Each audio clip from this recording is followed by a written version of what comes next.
Glory B to God. അതെ, ആർക്കും എതിർപ്പാൻ കഴിയാത്ത ശക്തിയും പരാക്രമവും നമ്മുടെ ദൈവത്തിനുണ്ട്. അവൻ ആലോചനയിൽ വലിയവനും പ്രവൃത്തിയിൽ ശക്തിമാനുമായ ദൈവമാണ്. കഴിഞ്ഞ നാളുകളിൽ കർത്താവ് നമ്മോടുകൂടെ ഇരുന്ന് നമുക്ക് വേണ്ടി വൻ കാര്യങ്ങളെ ചെയ്തു. നമ്മെ കൊണ്ട് കർത്താവ് വലിയവ ചെയ്തു. ഈ നാളുകളിൽ ഇനിയും തളർന്നു പോകാതെ, ക്ഷീണിച്ചു പോകാതെ, പതറിപ്പോകാതെ, പ്രശ്നങ്ങളുടെ നടുവിലും ഉറച്ചു നിന്നുകൊണ്ട് വീര്യം പ്രവർത്തിക്കുവാൻ കർത്താവ് നമ്മേവരെയും സഹായിക്കുമാറാകട്ടെ. എന്നെ ശ്രവിക്കുന്ന എല്ലാ പ്രിയ ദൈവമക്കൾക്കും യേശു ക്രിസ്തുവിൻ്റെ നിസ്തുല്യ നാമത്തിലുള്ള എൻ്റെ സ്നേഹവന്ദനങ്ങൾ. ഈ പ്രഭാതത്തിലും അല്പസമയ ചിന്തയ്ക്കാധാരമായി വിശുദ്ധ യോഹന്നാൻ എഴുതിയ സുവിശേഷം 18-ാം അധ്യായം അതിൻ്റെ 6-ാം വചനം നമുക്ക് വായിക്കാം.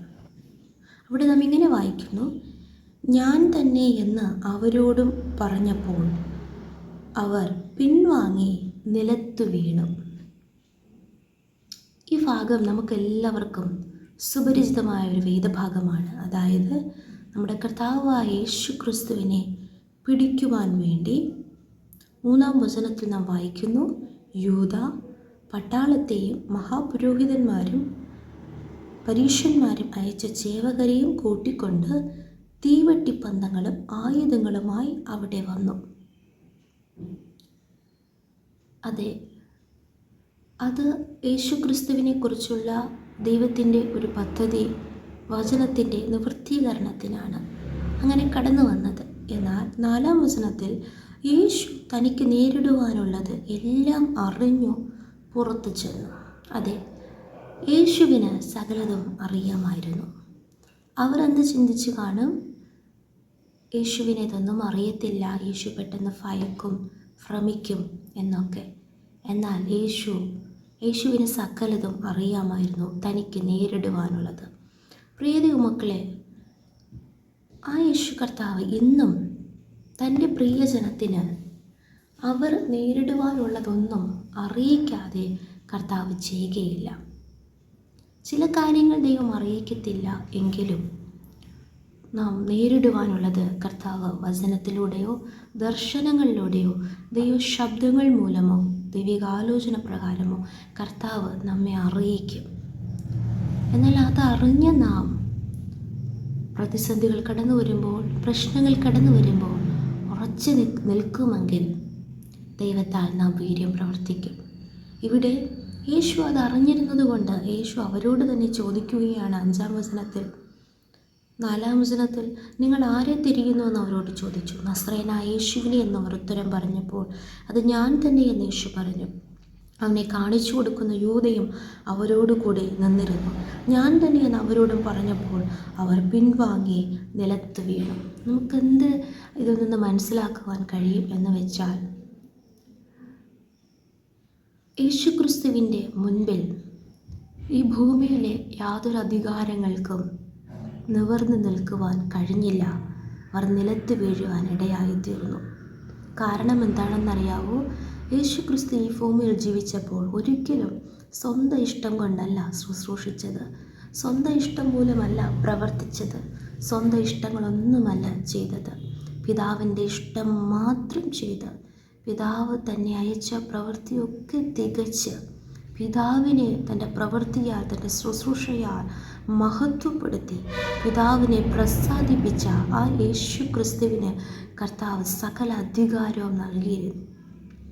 അതെ, ആ അധികാരത്തിന് മുൻപിൽ എത്ര ചേവകരും മഹാപുരോഹിതന്മാരും പരീശന്മാരും ആർക്കായിരുന്നാലും നിൽക്കുവാൻ കഴിഞ്ഞില്ല.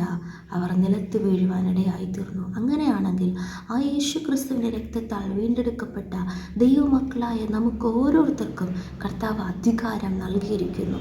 നിശ്ചയമായി നമുക്ക് നേരിടുവാനുള്ളത് കർത്താവ് നമ്മെ അറിയിച്ചു നൽകും. അത് നാം കേൾക്കുമ്പോൾ തന്നെ നാം ഉറച്ചു വിശ്വസിച്ച് നാം അങ്ങനെ തന്നെ നാം പ്രതികരിക്കുമ്പോൾ, ഹല്ലേലൂയ, നിശ്ചയമായി ആമേൻ, സ്തോത്രം സ്തോത്രം, പതരാതെ തളരാതെ മുന്നേറുവാൻ നമുക്കിടയായിത്തീരും. അങ്ങനെ അവർ നിലത്ത് വീണു. എന്നാൽ അല്പസമയം കഴിഞ്ഞപ്പോൾ അവർ ചെയ്യേണ്ടുന്ന കാര്യം ചെയ്തു. അതിനെക്കുറിച്ച് യേശു എന്താണ് പറഞ്ഞത്? അതിൻ്റെ 11-ാം വചനത്തിൻ്റെ അവസാന ഭാഗത്തിൽ, പിതാവ് എനിക്ക് തന്ന പാനപാത്രം ഞാൻ കുടിക്കണ്ടായോ എന്ന് പറഞ്ഞു. അത് ദൈവത്തിൻ്റെ ഇഷ്ടം നാം ഇനിയും ചെയ്യണം. അത് പാനപാത്രം യേശു കർത്താവ് കുടിച്ചു. എന്നാൽ അതൊരിക്കലും ആ 3-ാം ദിവസം ഹല്ലേലൂയ അവൻ കല്ലറയോടുകൂടി അവസാനിച്ചില്ല. യേശു കർത്താവ് ഉയർത്തെഴുന്നേറ്റു. വീണ്ടും ആ പിടിക്കുവാൻ വന്ന ചേവകരും മഹാപുരോഹിതരും ഒക്കെ ഭയപ്പെടത്തക്ക രീതിയിൽ യേശു കർത്താവിന് പിതാവായ ദൈവം മഹത്വപ്പെടുത്തിയെങ്കിൽ, പ്രിയ ദൈവമക്കളെ, നമ്മോട് കർത്താവ് അറിയിച്ചിരിക്കുന്ന ആലോചനകൾ, നമുക്ക് നേരിടുവാനുള്ളത്, നമുക്കിനി സംഭവിക്കുവാനുള്ളതൊക്കെ കർത്താവ് നമ്മോട് അറിയിച്ചിട്ടുണ്ട്. അതനുസരിച്ച് നാം പ്രാർത്ഥിക്കുകയും നാം വിശ്വാസത്താൽ ഉറച്ച സ്തോത്രത്തിൽ കവിഞ്ഞ് അവൻ ദൈവശക്തിയിൽ നാം മുന്നേറുമ്പോൾ, എത്ര ഈ ഭൂമിയിലെ ശക്തികൾ, അധികാരങ്ങൾ നമുക്കെതിരെ എഴുന്നേറ്റാലും നമ്മുടെ മുൻപിൽ അതൊരിക്കലും നിവർന്ന് നിൽക്കുകയില്ല. അവൻ ദൈവമക്കളായ നാം ഉറച്ചു നിന്ന് വീര്യം പ്രവർത്തിക്കും. ഇനിയും ദൈവഹിതത്തിനായി നമ്മെ തന്നെ സമർപ്പിച്ചു കൊടുക്കാം. കർത്താവ് നമ്മെ ഉപയോഗിക്കും. ദൈവം നമ്മെ നിലനിർത്തും. ഈ വചനങ്ങളാൽ ദൈവം നമ്മെ ഏവരും അനുഗ്രഹിക്കുമാറാകട്ടെ. നമുക്ക് ഒരുമിച്ച് പ്രാർത്ഥിക്കാം. നല്ല ദൈവമേ, സ്വർഗ്ഗസ്ഥ പിതാവേ, അനുഗ്രഹിക്കപ്പെട്ട ഈ പ്രഭാതത്തിലും അങ്ങനെകൾക്ക് നൽകിയ നല്ല ആലോചനയ്ക്ക് സ്തോത്രം. വചനപ്രകാരം ഞങ്ങളെ തന്നെ പൂർണ്ണമായി സമർപ്പിക്കുന്നു കർത്താവേ.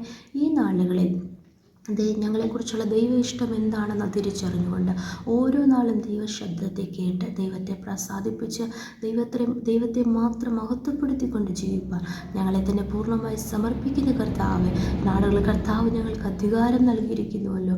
അധികാരത്തിൽ നിലനിന്നുകൊണ്ട് കർത്താവേ, അമേ സ്തോത്രം സ്തോത്രം സ്തോത്രം. വീണ്ടും മകളുടെ ഹിതം ചെയ്യുവാൻ ഞങ്ങളെ തന്നെ പൂർണ്ണമായി സമർപ്പിക്കുന്നു. എൻ്റെ ജീവകാലത്ത് ഒരിക്കലും ഒരു മനുഷ്യരും നിന്റെ നേരെ നിൽക്കുകയില്ല. മോശയോട് കൂടെ ഇരുന്ന പോലെ നിന്നോട് കൂടെ എന്ന് അരുളിച്ചെയ്ത കർത്താവ് ഇന്നും ഞങ്ങളോട് കൂടെ ഉള്ളതിനാൽ സ്തോത്രം ചെയ്യുന്നു. സമ്പൂർണ്ണമായി താഴ്ത്തുന്നു. പ്രാർത്ഥന കേട്ടതിനാൽ സ്തോത്രം. എല്ലാവരെയും സൂക്ഷിച്ചാട്ടെ, അനുഗ്രഹിച്ചാട്ടെ, പരിപാലിച്ചാട്ടെ, എല്ലാവിധമായ നന്മകളാൽ നിറയ്ക്കണം. യേശുവിൻ്റെ അധികാരമുള്ള നാമത്തിൽ പ്രാർത്ഥനകൾക്കിടം സ്വർഗ്ഗസ്ഥ നല്ല പിതാവേ. ആമേൻ, ആമേൻ, ആമേൻ. Good morning. Have a great day. May God bless you all.